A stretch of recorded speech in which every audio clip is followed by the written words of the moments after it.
Let's get the view of the Commission on Human Rights. CHR spokesperson and lawyer, attorney Jacqueline De Guia joins us on the final word. Attorney, thank you so much for joining us. Should the president allow members of a new anti-crime volunteers coalition carry firearms?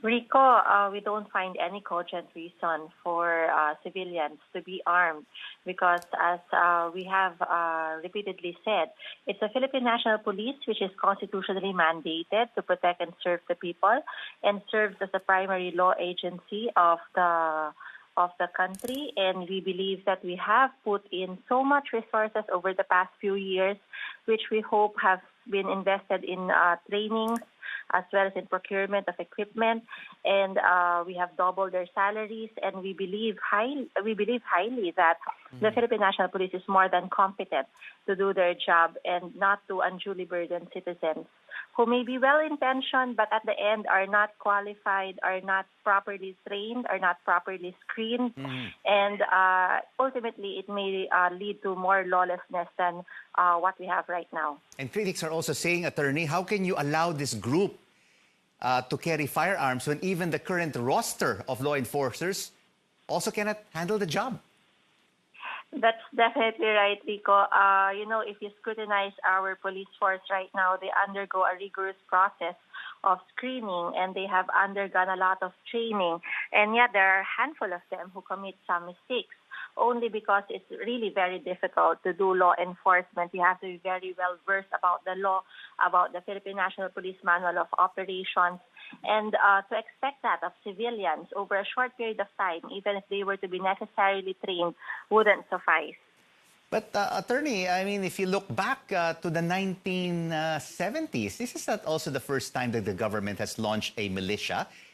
You had the Barrio Self-Defense Units and the Civilian Home Defense Force.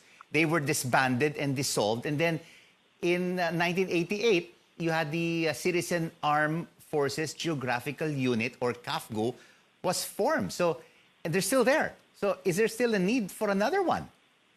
Historically, there may have been some military armed groups that we have had, and the circumstances are very different. Right now, we have a very well-resourced Philippine National Police.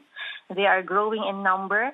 We have poured in millions over the past few years. Congress has seen to that, and we continue to do so. We've seen how institutionally they have been strengthened by the government, so we don't see any reason why we have to unduly put the burden on civilians to do their job for them.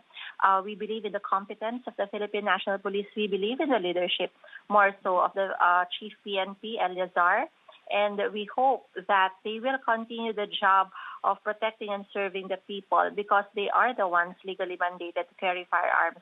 And it carries a huge responsibility to carry firearms. And of course, one worries to put guns in the hands of untrained civilians, attorney. And if this happens, could we be like the United States, where in most states, everyone is allowed to buy guns, keep guns, and use guns? And look at the result. Over the past few decades, mass shootings. That's right, Rico. We've seen mass shootings happen in schools, happen in public places. We've seen how children, how innocent civilians have become victims of that. And we don't need that here in the Philippines. And we've seen also the Maguindanao massacre, and we don't want a repetition of that. We don't want civilians being unnecessarily armed, and then eventually you do have a problem in the future where you want to disarm them, where you want to regulate them, but it's very difficult to do so. And it's election season once again. We don't want election-related violence to rise. We don't want lawlessness to ensue. And we want to make sure that at the end of the day that the use of force is only reserved at the most extreme circumstance allowed by law.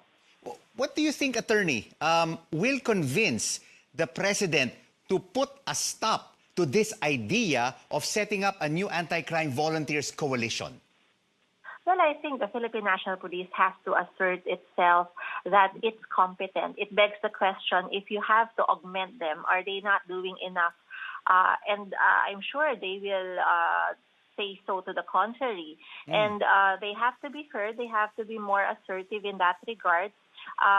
If, for example, they find that their resources are lacking even in terms of their number, then they should do more hiring instead of giving it to the civilians. Commission on Human Rights Spokesperson Attorney Jacqueline De Guia, thank you so much for your insights.